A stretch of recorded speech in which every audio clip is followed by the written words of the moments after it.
thank you to my sponsors of this podcast, Little Dish, who make delicious kids' meals and help to make family life and feeding kids less stressful.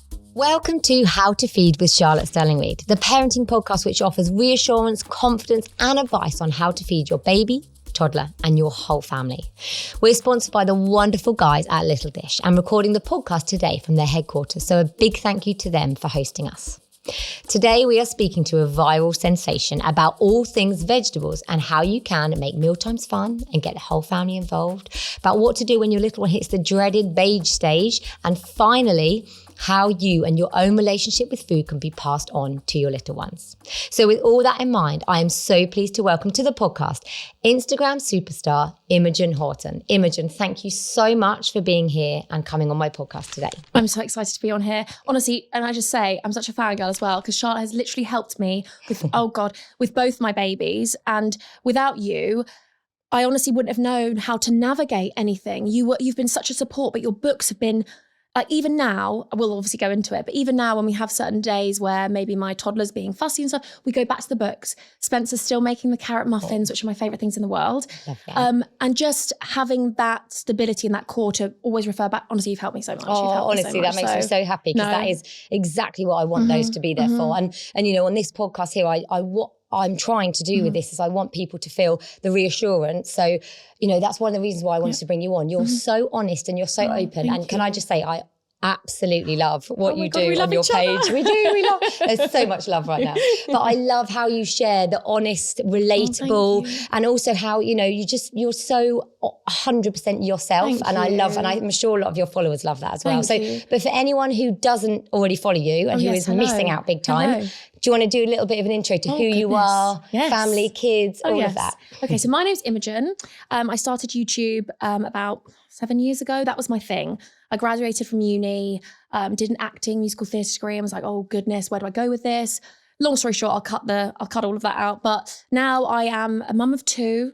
I do social media for a living, which is incredible. I definitely feel even more grateful now to do what I do, having children, because I feel very, very lucky to be able to watch them and see things. And I know how privileged that is to be able to be at home with them.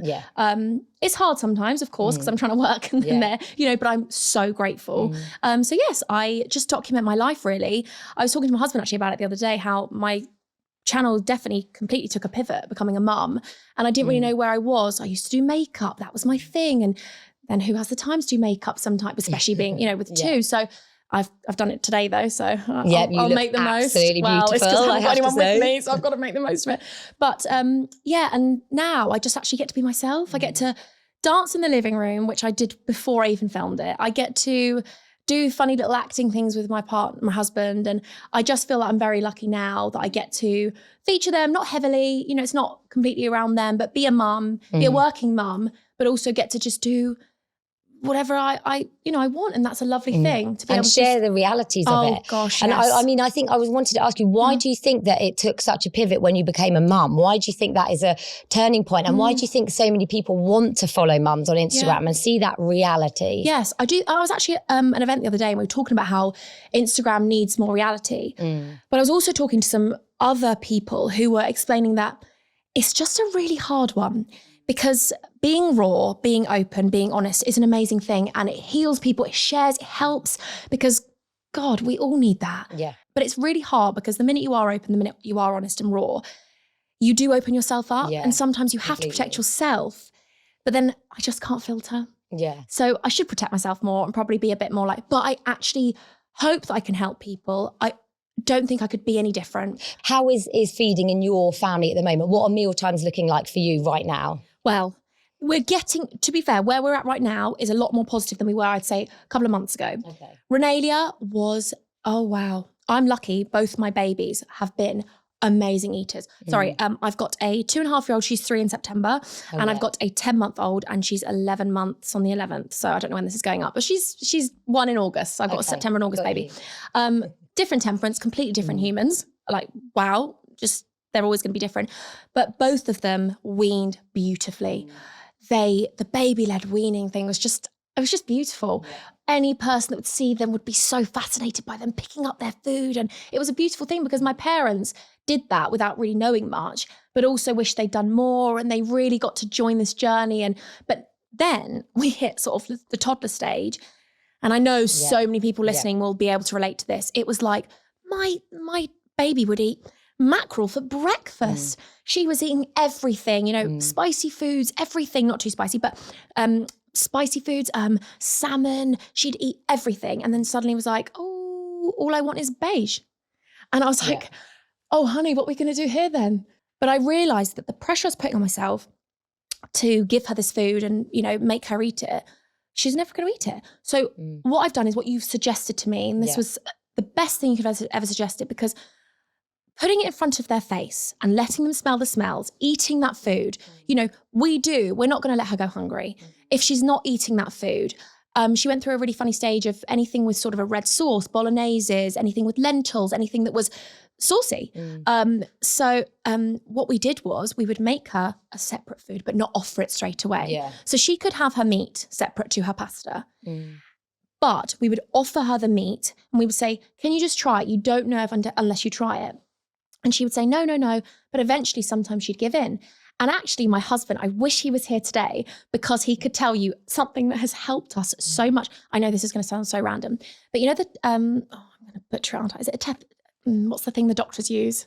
A stethoscope. Stethoscope. I was thinking stethoscope when you said that. Yeah, stethoscope. Stethoscope. He now listens to her belly when she's eaten something, and we know what she's eaten because we've been with her all day. Yeah. So he'll be like, wow, you've had this. You had porridge with a bit of flaxseed, almond butter.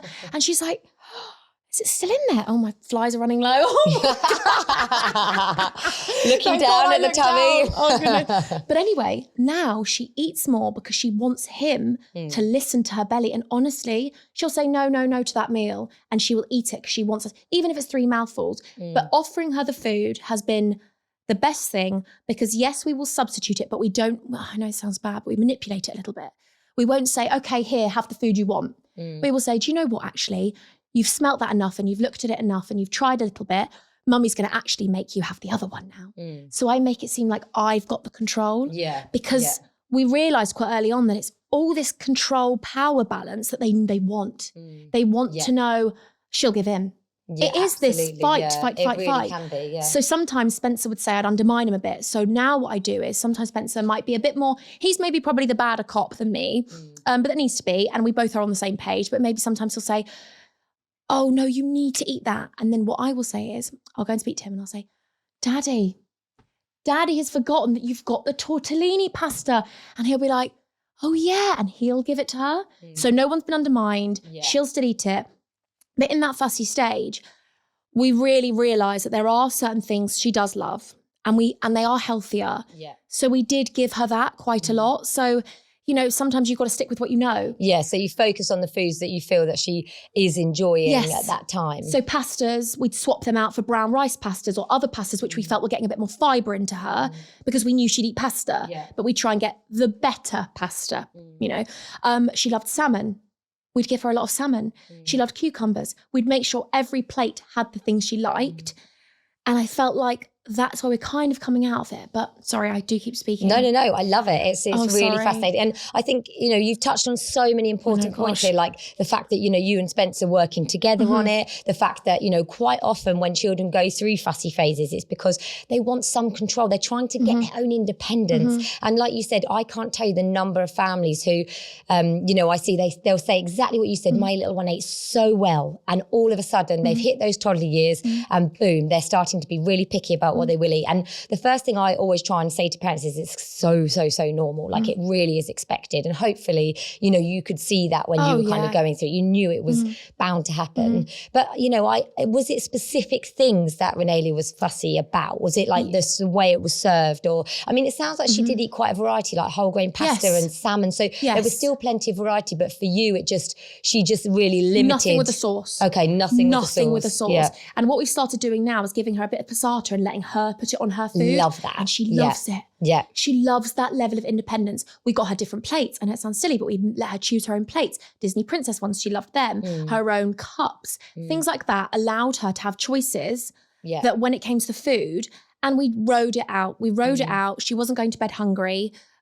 We rode it out and we gave her what she liked, but also we would always offer. We would always offer our food, let her sit in front of it, tell her that there isn't any other options until we've looked in the fridge, or maybe the fairies come to drop some stuff off. So made it a bit more exciting.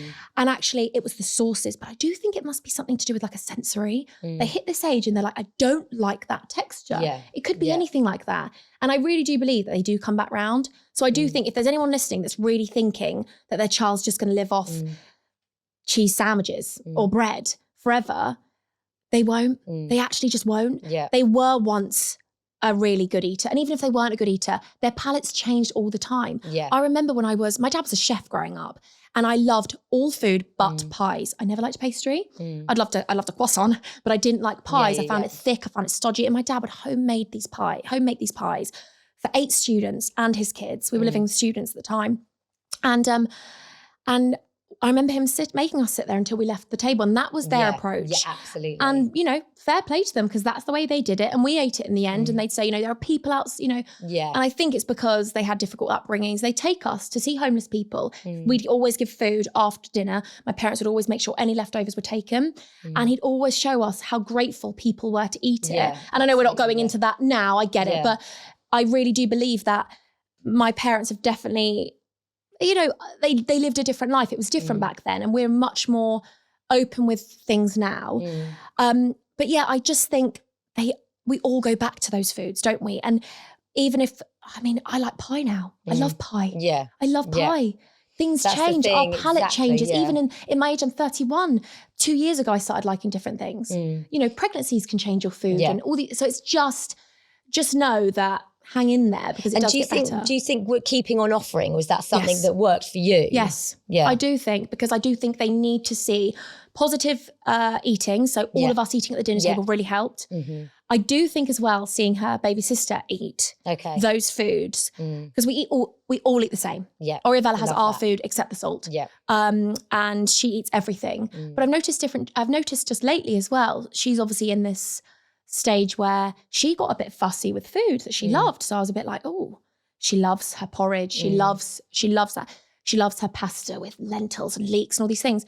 But I now know she wanted to take it out of the pot herself. So when we leave it on the plate, she just chucks the plate sometimes. So then sometimes we hold it. And then we realise she wants to do it. Absolutely. So the messy play, the sensory, yes, it gets everywhere, but she eats. She loves it. Yeah. So she wanted the independence, and she's only nearly 11 months. She wanted to put the spoon of the Greek yogurt in her mouth and feel it all and touch it. And you know what? It's quite nice for me because I don't have to do a tough tray.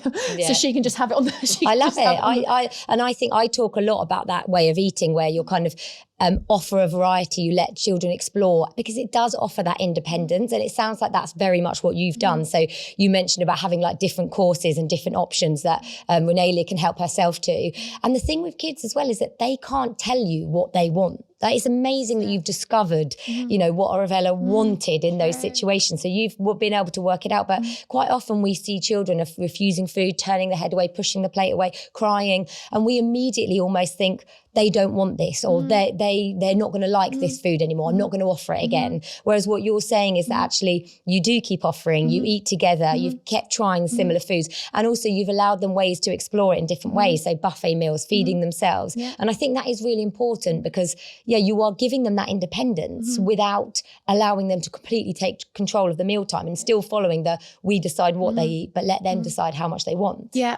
I mean, it's like eggs. Renalia was completely off them. Loved her omelettes. She would have one every morning. Not every single morning, but just loved her eggs. And I was like, this is a guaranteed set. And Oriavella hates eggs. And I'm like, egg is in everything. Egg is in so much. Not that she's allergic to it, but she just, anything that has any egg, I've tried every egg. I still offer it to her. She still picks it up, puts it in her mouth, spits it out, but the flavour went in. And I'm like, that's a small win. That's a small win. And now Renalia's back on her omelettes. She stands up at the kitchen counter, cracks them with Spencer, washes her hands, gets really excited with that. And I just think it's just parenting is one big constant. I feel like that's why we stay young, because it's just, we're kept constantly on edge. Yeah, exactly. Just constantly trying to figure them out the whole time, isn't it? But nursery is a funny one as well, because my toddler goes to nursery, and actually the food, dishes are formulated by you. Oh, Zebedees. Yes, oh, Zebedees. Amazing. Oh, so I love Renalia that. will say no to those foods at home. Okay. But at nursery, they say, how old are you, Renalia? And she says 2, nearly 3. Yeah. And they say, okay, if you don't like it, you have to eat 3 spoonfuls. Okay. And she eats them. Okay. But comes back to, and they'll tell me what she's eaten in the day. And I'm like, she knows who to play. She knows who to play. And do you know what? One of the really common things I hear is kids who eat really well at nursery but just won't eat the same foods at home. And parents pulling their hair out. But it's, it's so much about environment. And I think you talked about a little bit, touched on the fact that, in previous generations, there was a lot more pressure for us to eat, wasn't there? There was this kind of, you must finish your plate or you must eat these. How do you, how do you feel that your kind of mealtime environments are at the moment? Would you say that, because, I like to talk a lot about them being pressure-free and making them fun and great environments. I mean, how do you try and kind of do that at mealtimes? It sounds like you do a lot. And I mean, yes, I know you're a born performer. Oh, thank you. Well, I'm actually very lucky that my husband's in the kitchen. So I actually sit with the children. I make sure, sometimes, I'm going to be honest with you, me and Spencer might be rushing our food. And that is something we do because it is a little bit stressful when Oriavella obviously isn't talking. She is a gannet. The girl eats. Oh my goodness. It's amazing. It's amazing. But it's just, sometimes I'm like, can you overeat? And I'm like, she wants food all the time and she still wants to feed with me, but she does this thing where she grunts a lot. She's a grunty baby. She's been a grunty baby since she was born. I remember thinking, do I need to wear earplugs to sleep? Because she'd sleep through, but I thought she was awake. She's grunting. So she will grunt for more food. And then you're like, I can't really enjoy my food because I'm getting up to get her the pudding. But I do find that it is a little bit of a high pressure environment sometimes. But when it's chilled and when they're both eating, it's such a wonderful thing. And I always compliment, I always praise. And I know some people are out here saying that we can overpraise our kids. Don't come to my household then, because I am that is just me as a person. But I just love telling them, I'm like, wow, this is great eating, girls. And you know what? It's such a beautiful thing. Children love praise.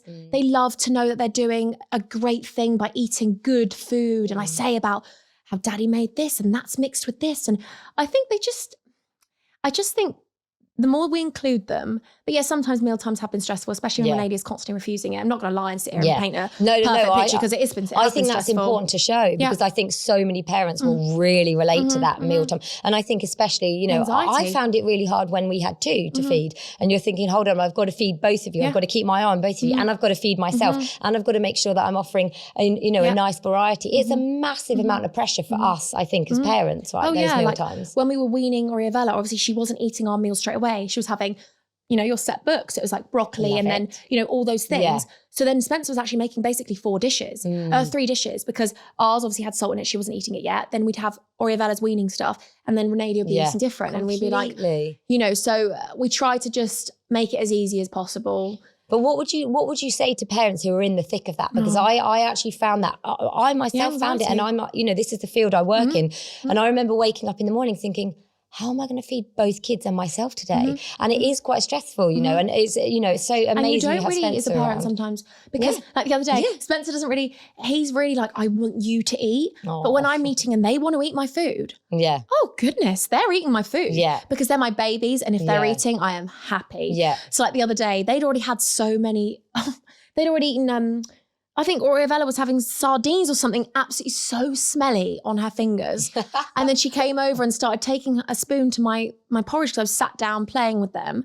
And then they both came over to my porridge and were having it. And I was like, okay. And it was actually gone. And Spencer was like, no, mummy needs to eat. And I was like, no, darling, do you know what? They can eat. But the anxiety, if anyone is listening and they're in the thick of it, oh, it's stressful. It is stressful. It is. You've got to make sure that you do prioritize yourself though, because you can't.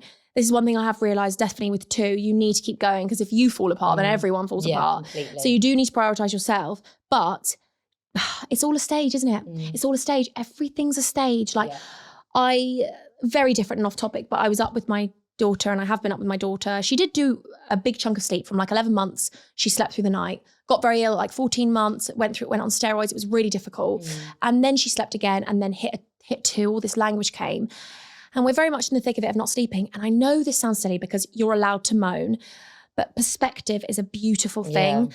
And I don't want to sound like that parent because I don't want anyone to ever feel like they can't be moaning. Or feel overwhelmed. Oh my goodness, we're allowed to. Like, you can sit next to someone with a broken arm and still moan about your paper cut. Like you're still allowed to be in that moment. But I sat there, and it's the only way that gets me through some of these sleepless nights. I'm sitting there thinking, this is so hard, this is so hard, this is so hard. And sometimes I'm building and I'm so tired. And the anger sometimes, I'm like, oh my God, keep it in because, I'm so knackered. Yeah. And then I think to myself, there would be more than a million people that would give anything up to be back in this.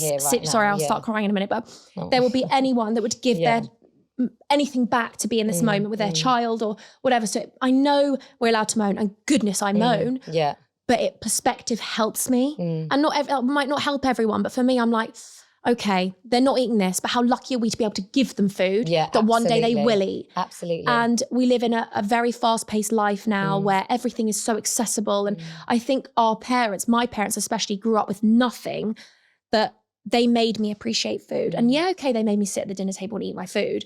But I'm really glad they did that because my taste buds are so wild now. I eat everything. Well, you and Spencer are real foodies as well, aren't you? You love your food. It's our thing. Yeah. Yeah. And I think that has a huge knock-on effect to children. I mean, I grew up with parents who cooked constantly, who loved doing it. It was like they did it for enjoyment. And even now I go around sometimes to my parents and they'll be cooking something. And I'm like, who are you cooking that for? And they're like, I don't know, just making it. So they love food. And I grew up to love food. And I do think that has a knock-on effect. And one of the things I always try and let parents know, because I know how overwhelming it is. I know how kind of trying to tick every single bit of advice and make sure that you've got balanced diet and 3 meals a day and everyone's fed and everyone's happy. It's just not realistic. And I think I love that you said that, right in this thick of the moment, you almost have to pick your battles with some things. And sometimes those meals are going to be overwhelming and they're not going to be going to plan. And that's okay. And I think as parents, do you think we look at the minutiae of every day and judge ourselves and guilt ourselves? And especially mums, they can't talk for Spencer because my husband, I don't know whether he's an anomaly, but he just doesn't feel guilt. It's a wonderful thing. He doesn't really. No, my husband doesn't feel guilt either. It's a wonderful thing. No. Thank God he doesn't, because if we both did, we wouldn't leave the house. We'd both be just sitting in like this pity of holding the kids. Yeah, like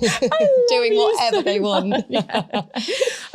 But I do. I analyse the day, and I'm not. Oh God, if you're listening to this thinking I've got my SHIT, I'm not going to swear, but if I've got that together, then I don't. There's so many days where we're like, this is overwhelming, and oh my goodness. But you focus on what's good. I know this sounds silly, but if my children are drinking water, I'm like, good. Yeah. They've got water in them.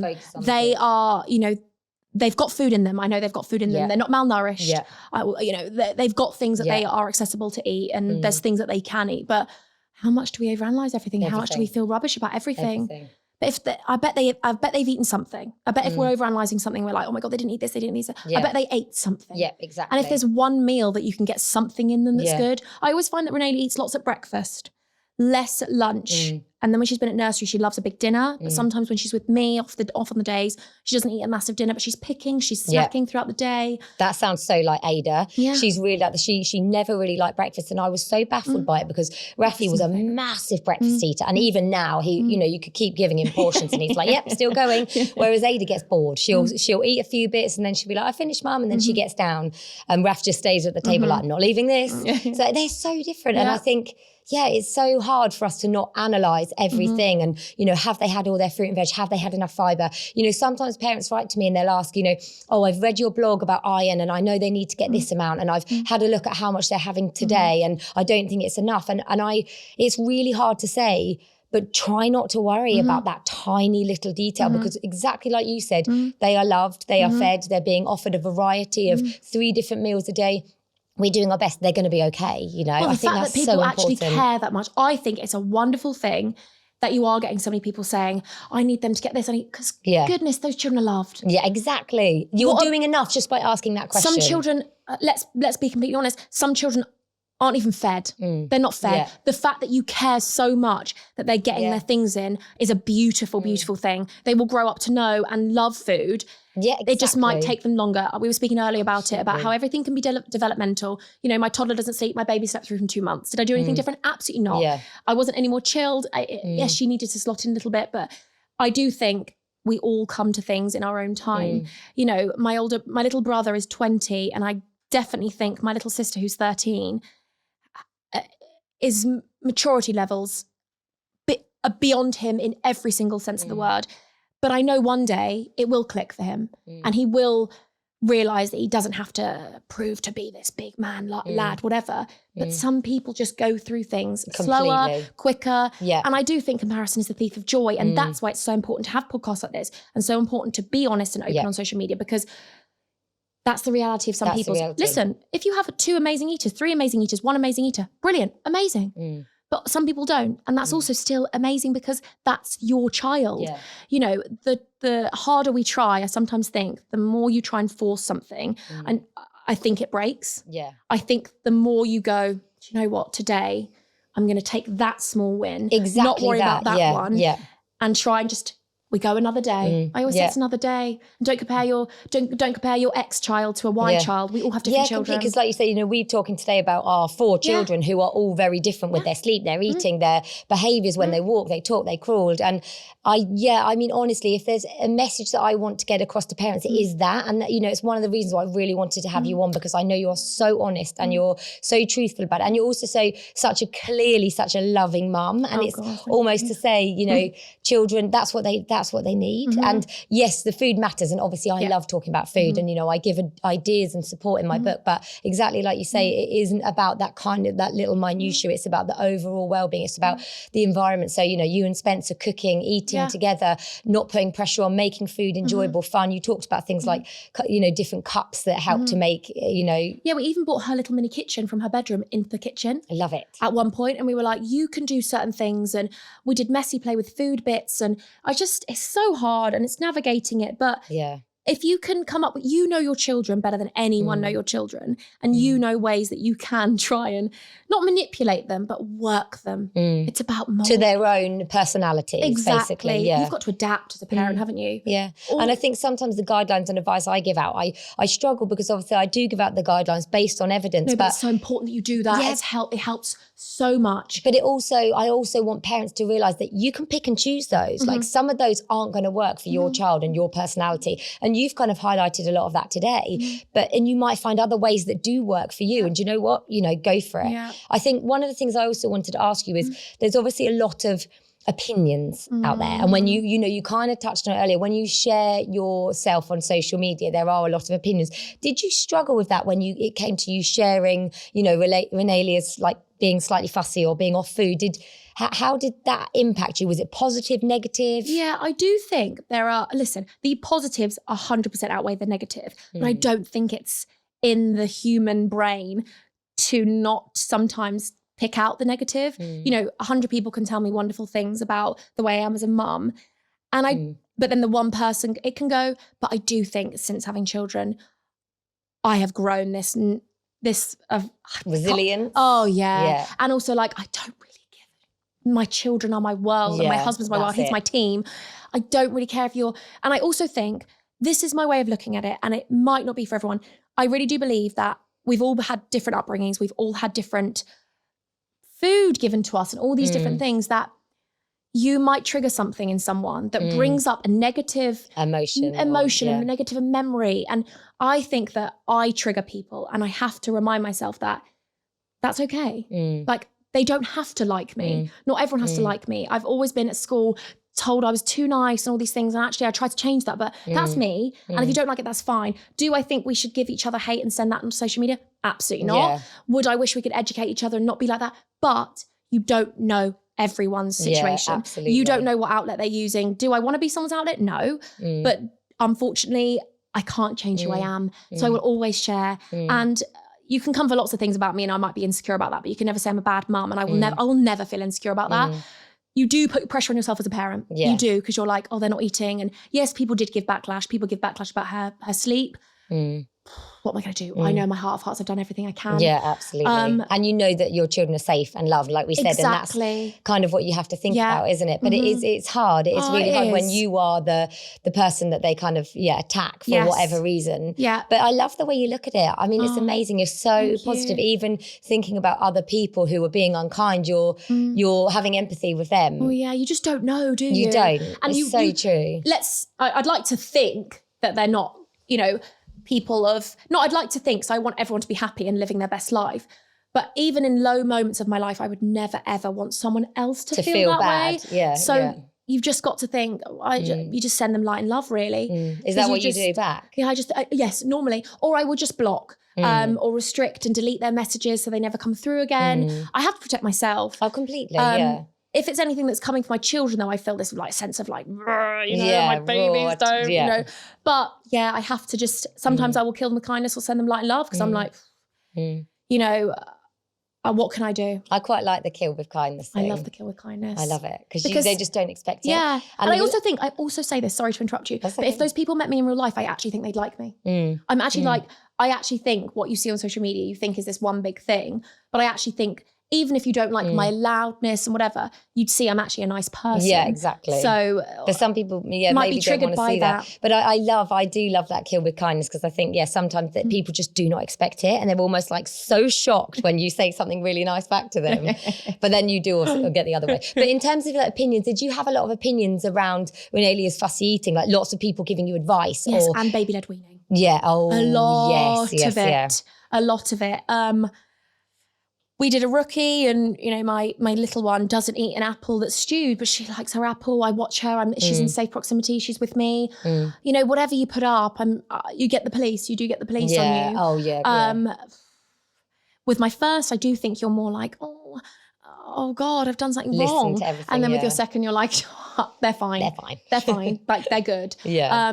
But yeah, lots of people, especially around the fussy eating thing. But again, what can I do? She gets offered beautiful foods, wonderful meals that I'm very grateful we get cooked for. So, and sometimes it's sitting and waiting it out. And I'm pretty sure, like you say, you're foodies, you eat together. So many of the things that are wholesome and, enjoyable about food, you're already practicing. So, and I think people that, like some people would attack me for the baby-led weaning because they were feeding their children purees. So what? I say it's about breastfeeding, bottle feeding. I really don't care how you feed your child. Yeah. What I'm doing for my children is what I'm doing for them because they're me. They lived inside me. They are part of me. I know them. So we should all just be less judgy. I don't care. Not that I don't care. And I don't want especially any around food. Yeah. There's a lot of judgment on food and sleep, I think, in the parenting space. And I think that can make it really hard as parents. Because like we said, we already berate ourselves. We already feel guilty for so much. And then there is so much judgment about what we're doing and our choices. And I find that really hard. As long as they're eating. Yeah. And you will get those foods into them.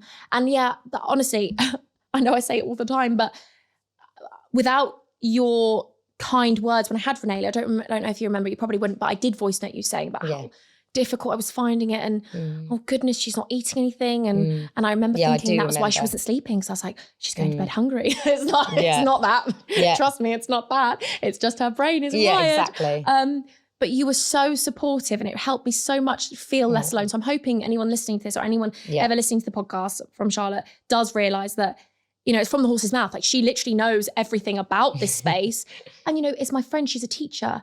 She can control a classroom. Her kids, she says, they don't listen to her. So it's just that. It's that you're in your own space. But just know that it's just such a minefield. Just know that you're navigating it well. The fact that you're even looking into it and looking at books and finding out the relevant resources. Do you know what? Sometimes I say that to people, they write to me and I say, look, you've obviously read up about this. You've done enough. Like you've done more than a lot of other people just by reading up. By asking this question, you're showing me that you're already doing enough. Don't worry. And sometimes I so want to say that to parents because you can see these parents who really care, who are really worried and they're trying everything, a bit like me and you, you with the sleep and me with Ada being really unsettled. We're trying everything. And you said right at the beginning of this podcast, you're already doing enough if you're doing that just by giving them love and support and just trying. Exactly. It's making me emotional now. Oh, see? No, don't. You can't be around me for too long. I love it. So what I was going to ask you, if you could give one piece of advice to other parents around food refusal and based on your own experience, this is completely your own, what would your one solid piece of advice be? I know it's so easy to say this, but just try to not put pressure on yourself. The fact that you're offering them the food is an amazing thing. They've got food in front of them. So just try, for me, elevating that was just me thinking everything was just going wrong and oh my goodness, they're not eating.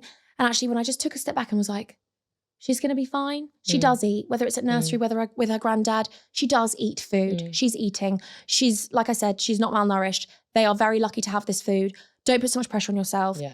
it's one of those stages that you're in the thick of it and you will come out of it. Yeah. And when they eat those foods again, honestly, I think they do it to us so that we feel this elevation. Because now Renelia's starting to eat I'm like, oh, she's eating this food again. And it's beautiful. So just remind yourself of that. Find ways that you can mold them. You know them better than anyone else. Maybe see ways you can stretch them a little bit. Is it getting them involved with the cooking? Is it bringing certain utensils to the table, giving them choices, giving them, different things all on the plate, maybe something that they will eat, and just going with it. I can't really give much more advice because I just think you know your children better than I ever do. But for me, I found ways to work Renelia, and I feel like we're coming out of it, and it's a beautiful thing. And just with everything in motherhood and parenthood, don't put so much pressure on yourself. Yeah. Easier said than done because I do it every day. Yes. But if you can try to just walk away from it and take a small win, whether they ate some grapes. Wow, that's brilliant. Grapes. Yeah. Put some fruit in a smoothie. Brilliant. Yeah. Add some veg into it. I used to hide avocados in it. Now Renelia loves avocados. Yeah.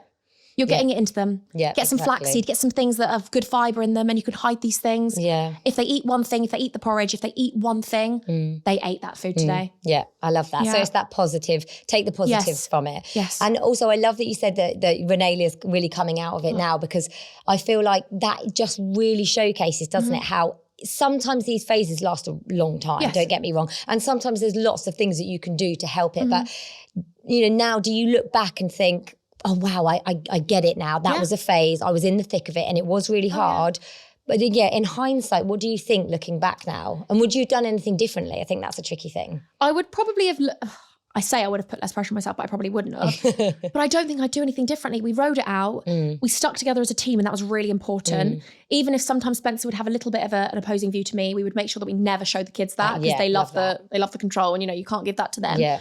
But I just really believe every stage is just, I always believe this, like even with newborns, toddlers, teenagers, every stage brings difficult moments and beautiful moments.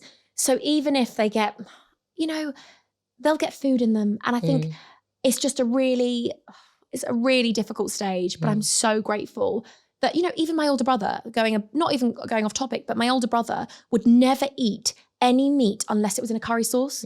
So my dad used to make us roast beef, roast turkey, roast all these, foods, gammon. My older brother would never eat it. My older brother now eats everything. So, and you love the pies that your and dad I made love as well. And I love a pie. Does my husband make pie? No, we're slacking on that. We're slacking on that, but he's not a pastry chef, and it's fine. But I'll tell him to make a pie. You can roll a pie. But yes, we all come out of these phases at different ages, and I try to. Really, I think that's my personality. I really do just try to take the positives with the negatives. Love it. And I know it sounds annoying and I don't want to be that person, but it's the only way that I get through things. Because I'm like, every day, even when, you get splashed with the water, bird poos on you, get these things. Sometimes I'm like, well, it comes in threes. I've had my threes now. Something good's coming. Yeah, I love that. I love the positivity. Yeah, I it's think that's amazing. just my nature. So I know not everyone can be like that. Yeah. But if you can try and just take something positive, the fact that you've got the food to feed your child, what an amazing got thing. The gratitude. Yes. Completely. I practice gratitude every day, and I do think we sometimes just get so het up with something, such a... feeling negative. That we just forget the life around us. Yeah. And I know that sounds agree. So preachy. No, not at all. I completely agree. I think we really do. And especially when you are in the thick of it, a working parent who's busy, who feels like their to-do list is never ending and you feel really overwhelmed. It's so hard to step back and go, actually, I'm really, really fortunate to be in this position. And I try and do it a lot more now as well. It does really help, doesn't it? Perspective. Yes, it does really help, I think, because sometimes you can the lower you feel, the more negative energy you feed yourself, and the more you feed yourself saying, they're not eating this, they're not doing that. I feel like we send these energies out to them, and I do feel like they thrive on it sometimes. Toddlers are just, they're a minefield in their own. Oh, they're soaking everything up as well, aren't they? They're soaking up. That's why, again, I love that you talk so positively about everything and about food, and, because your kids will be picking up on all of that, all of your positivity around food and mealtimes and enjoying food. They'll soak it in, even if that's not right now, in years to come, exactly like you've shown with your dad. He cooked you all these foods. You didn't necessarily like all of them. No. And you've talked about things like exactly the same as my kids, scrambled egg. Does she eat it now? She eats it now. Oh, she doesn't eat loads, not like Rafi who will guzzle it, but she eats it. Same with porridge. And my son loved porridge. So I was like, I'm not going to stop offering you porridge. I'm going to keep offering you the porridge. And he would never eat eat it. And now, again, small bowls, because she is very much a little eater, but she'll easily finish off her small bowl of porridge. This is it. But it's, sometimes that we'd sometimes grate carrot, really small, really thin, mix it in with the oats. Yeah, love it. She would get something in, I'd be like, she tried a little bit of carrot. She's got some carrot in there. Even if there's not enough, the flavours that they taste are building those taste buds and hiding things in sauces, you know. And if you have to cover it with cheese, but they still eat it, they ate the meal. There we go. This is what I say. Take it as your win. Yeah, exactly. Oh, this has been so amazing. Honestly, I have loved it so much. Before we go, I am going to do a very quick, I'm not sure how well you're going to do at this, quick fire round. Okay, I'll just say one answer, I promise. I promise. I love it. So, quick fire questions. What is your go-to dinner to make for the girls? Salmon, avocado, rice. Love it. Oh my gosh, that sounds delicious. What is your favourite food hack that saves you time? We cook at lunch for dinner. Love we it. have the luxury of being at home. Okay. So I know that, but we do prepare meals now. We in never advance. used to. Yes, it helps so much. Yeah. Freezing meals. Yeah. We need a bigger freezer, but freezing meals has helped so much. Amazing. Yeah. And I have to say, when I had when I had two, and I wrote my third book, How to Feed Your Family, oh my God, it was a game changer, because I just didn't really use my freezer well enough. And now, you know, I always have something in the freezer that I'm like, right, I can get that out. Yeah. It's been a game changer. Especially in the summer, just really quickly going off, speaking too much. But in the summer, when you want to spend longer days out, but you don't want to have to go home to cook, it's such a wonderful thing to be able to know you can defrost something, it's there. I think definitely batch cooking and doing as much preparation as you can. Preparation is key. I love it, love it. Last one. What is a food that you wish you all ate more of? And I mean, you have a very varied diet, and I can see that, but so it might be a tricky one, but. Pies. Pies, love it. No, I don't know, because we have lovely things. So I don't really know. Maybe, we even do lots of vegan meals as well. We don't have meat every night. We do lots of things with I don't know. Everything. I mean, you eat a really nice variety. So probably more oily fish. Okay. More oily fish. Tick. Yes. Love That's it. More oily fish, because Renee doesn't really eat it. Used to eat it a lot. We'll come back round, but more oily fish. Yeah. I eat it a lot in pregnancy and don't eat it much now. But it's good. Very good for you. Yes, it sure is. All those omega-3s that we all need. Exactly, we need them. Well, this has been amazing. I think so many parents will find this reassuring. I love it so much. I'm going to do a follow-up episode, which will talk very much about my kind of advice and tips around fussy eating, so that parents can listen to this, get the real reality, and hear you talking so honestly about how you feel and how it was for you. And lots of parents, I'm sure, are going to really, really resonate with that. I'm going to follow up with lots of tips and advice and all the evidence. But as we've said throughout this whole thing, I really want parents to feel that it's okay. What you're doing is okay. So honestly, I'm so grateful for you to come on. It's amazing You've been to amazing. have you to go to for the advice that we need. Hopefully. No, it's brilliant. And thank you for having me. You've been incredible. Loved it. I cannot thank you enough. We could have talked for hours. We could We've go got to on. wrap it up. Thank you so much for listening to my chat with the lovely Imogen. I really hope you found it relatable and useful. And later this week, I'm going to be sharing my top tips and my expert advice when it comes to fussy eating and what to do when it rears its head in your household. So don't forget to subscribe, like, and of course, tune in. Thank you to my sponsors of this podcast, Little Dish, who make delicious kids' meals and help to make family life and feeding kids less stressful.